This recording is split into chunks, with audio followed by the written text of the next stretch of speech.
All right, December. We need to make it elaborate, special. Yeah. It goes without saying, but God, where do we even start? You know? I think okay. So where we should start is probably the cocktails. Yes. Right? Of course, classic cocktails. Yes. So cocktails, and then with the guests that we have, the special guests that we cannot name. Yeah. Who shall we name? Yeah. We'll talk about it later. Yeah. I don't know. What do you think about the whole present 12-day thing? Like, what else can we add to that? Do you think? Okay, let me think. Like, what is something big, grand, jolly? Wait, Vanessa?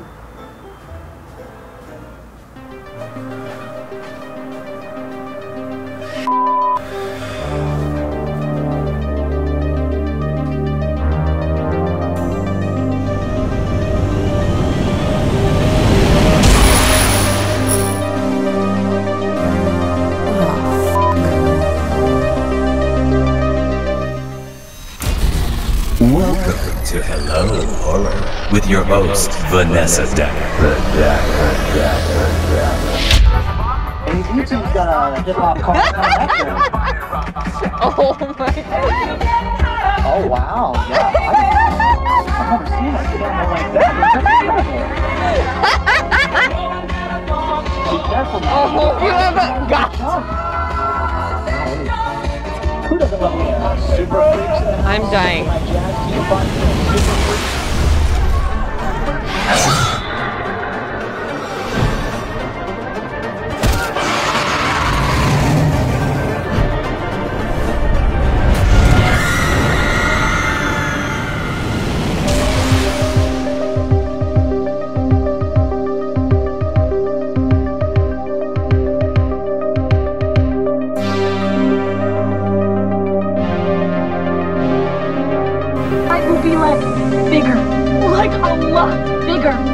Big enough to maybe blind and confuse the big scary Russian dudes? When we say go, everyone turn your lights on full and blind the bad guys. Friendship over Did you hear fear, that? right? We need you to cover us. 3, 2, 1, go! Don't worry, new car dudes. Get ready to be rescued. That's so fun. Oh my, how scary. What are you going to do? Hey, Henderson, I was just talking about you. Stay back, Smirnoff, or I'll turn you all to toast. Go lead your Griswold family. This is a code red. Shit. Oh my god, that's so fun! He's about it. Oh, he's here for it. He's like, hey. But I'm living vicariously through this because Disneyland is closed. Are you seeing this?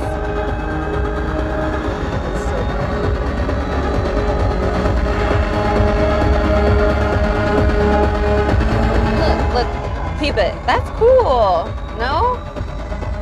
That's rad. Fun.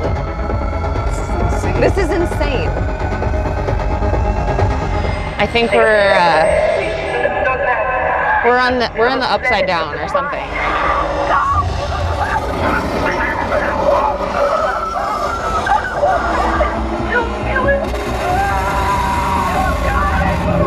He likes it cold.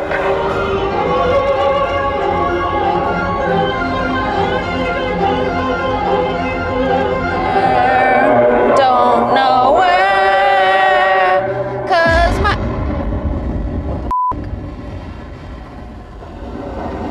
All this time, we've been building it.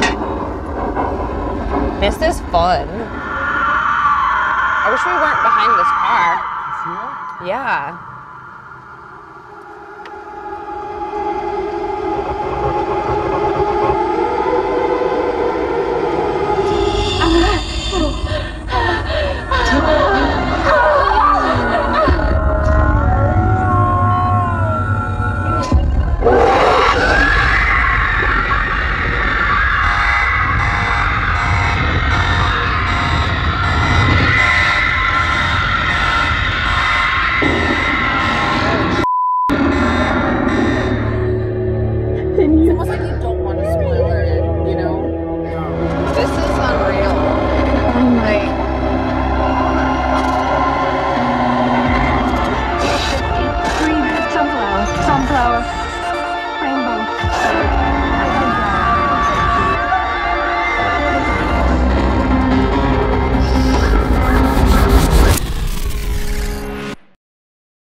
fiends, welcome back to Cocktails from the Crypt.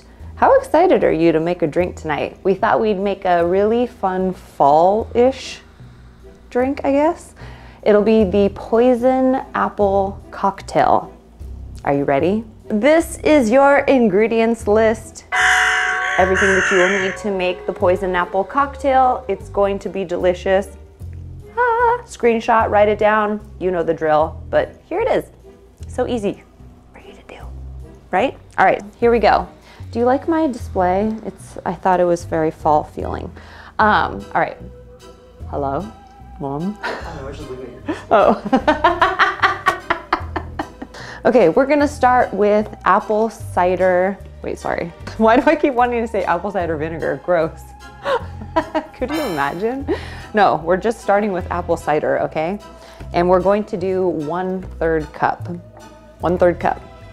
This is really full, so I'm just gonna do this down here. All right, 1/3 cup of apple cider into our mixing vessel. We're gonna do 1/3 cup cranberry juice. I feel all the fall vibes with this without even having tasted this beverage yet. Cranberry juice into the mixing vessel. This reminds me of like the olden days. It smells like blackout. It does. I'm like, why does it smell like black licorice and death? But we're going to do 4 shots of Fireball whiskey, which I haven't had in a really long time. So when I went to the store to buy this, I was like, ooh, okay. But anywho, 2, because this is the 2 side, into our mixing thing. And it's gonna be 4. But again, I think that this is so significantly smaller than the standard size, which feels like such a ripoff if you're a bartender at a bar. Sorry, just kidding, no it's not. And then we're going to do grenadine. So we're gonna do 1 shot of grenadine into our, you name it, mixing vessel. Where the f did my cap go? Okay, sorry. Here we go. This is edible glitter, okay? Super fun. You could put this in like food, whatever, but we are going to be putting this in our beverage. We're gonna do 1/4 teaspoon. And you can buy this stuff literally on Amazon. You could buy it at any bake shop. I think you can even get this at Michael's. But, so yeah, an edible dust. Edible glitter dust? Yeah, BRB, I need to get some ice. But we're going to do 1 cup of ice into, you know what. All right, all of our delicious poison apple ingredients. And the reason you want this one is because we want to be able to see. And again, this will be like where you get the close-up view of it, but do you see the shimmer? How cool is that? I'll take the teaspoon and give it a spin, but how bitchin' does that look? Get out of here. Ah! But that's like not enough. Oh my God, this is so festive tasting. Cheers. Eee. Yum. I would actually put more Fireball in that, but that's tasty. Are you kidding me? That's really, really, really, really, really good, you guys. Yeah.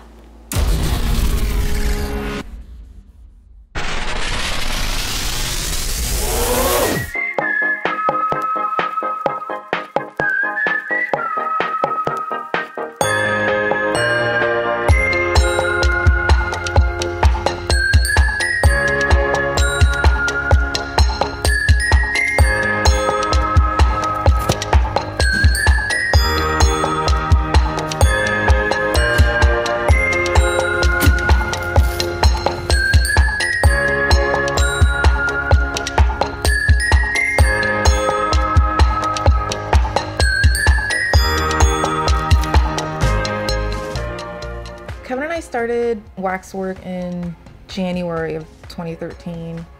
And the reason we started it is because we're big fans of horror movies and music, and I have a history of releasing music on vinyl with various bands that I've played in over the years.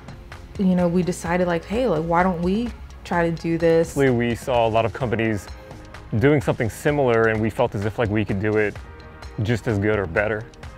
Try to get liner notes from the composers, the directors, just carving out our own niche in the industry. I think Kevin got to work literally like that week.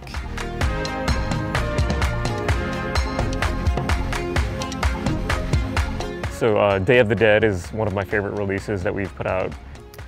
I would definitely say that Day of the Dead is in my top 2.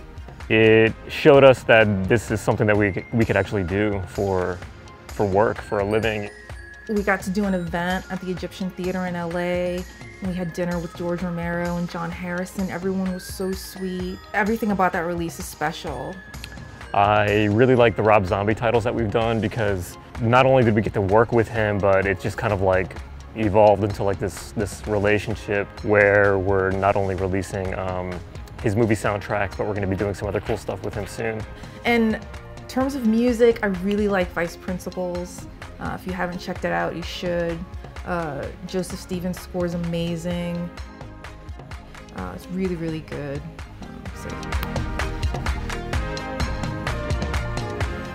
The biggest hurdles are the Instagram algorithm. You know, because we are an independent company, it's trying to get people on board, trying to like get people to find out about what we do and why we do it. I think we do a killer job with respect to social media.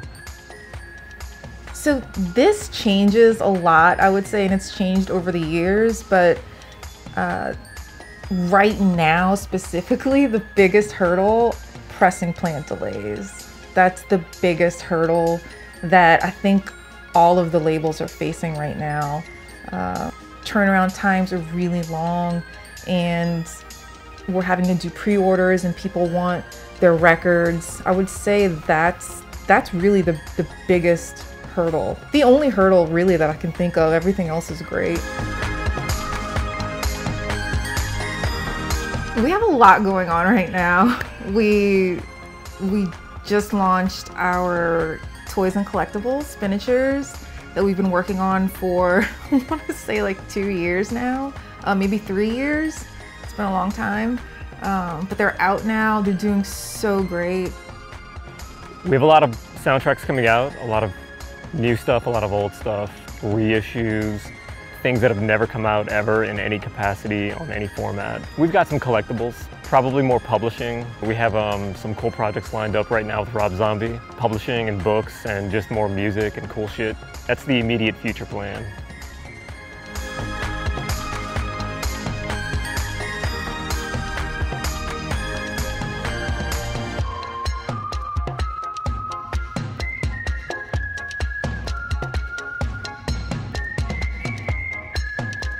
We really do try hard to involve our fans and to involve the people that work with us, showing the faces around the office, showing how diverse it is. We have a lot of women that work for us. We have a lot of people of color, a lot of people that just have more progressive and different ideas about how things should and ought to be. I like that. I think that's really cool about us. Even when it's hard, even like, you know, when you miss out on licenses, I think we have a good place, and people know who we are, which is awesome. It's cool. Like, people know who we are worldwide, which is to do something in this, you know, within the last like 10 years, and for people to connect with it on some sort of level in the music industry when it's not, you know, manufactured or created in like, you know, some sort of laboratory. I think that's f***ing cool.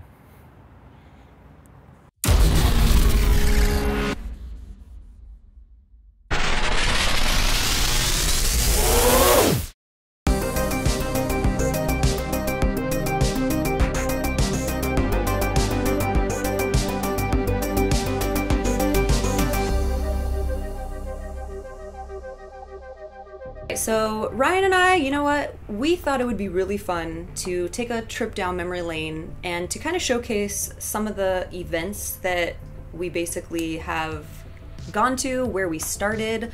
It's been an amazing opportunity for us to use this platform, and again, it's sort of a little bit of a blast from the past, and we thought it would be really fun to, again, kind of take a gander at some of the things that we have endured on the red carpet, starting from our very first event, which is the Nun. I mean, this was really funny because not only were we super excited to attend this event, but we obviously had never done red carpets before.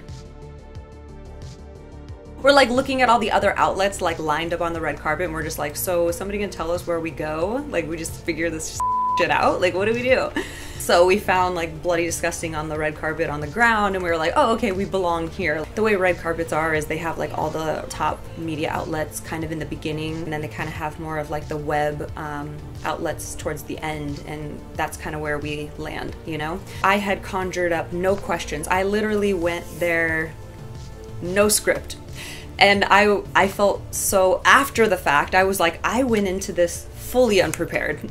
I hated myself after that event. I was literally like, you stupid you didn't write out any questions for any of the cast. And Ryan and I had not seen the film, so we're going into this talking to people about a film that we had no idea. Like, rolling into other events, which is funny because, again, it starts out, you're like, all right, guns a-blazing, right?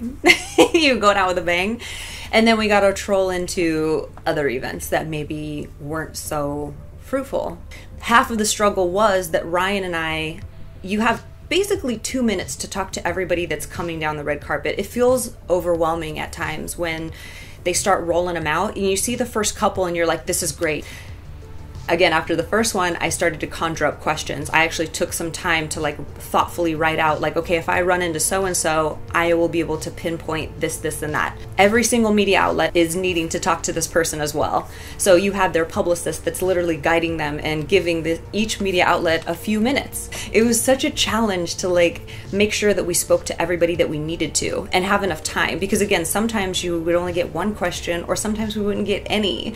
You take the good with the bad is Halloween. Obviously 2018 was so wildly successful for us because again, we were able to talk to everybody, and Jamie Lee Curtis to me is such an icon, like a woman that I look up to, again, not for being like literally the world's best scream queen, but she like everything she embodies with empowering women and all that stuff I really appreciate. So like again, being able to chat with somebody like that, I'm just like, Universal Horror Nights, Ryan and I are very on. So here's, again, just the difference really quick is when Ryan and I do Universal Horror Nights, we have an escort and we rattle off the mazes that he and I want to go through alone. So they have to basically, like, the park is now open. This is like their opening night. They have to cut the line off and then let him and I go through solo before they let people in order to get our coverage.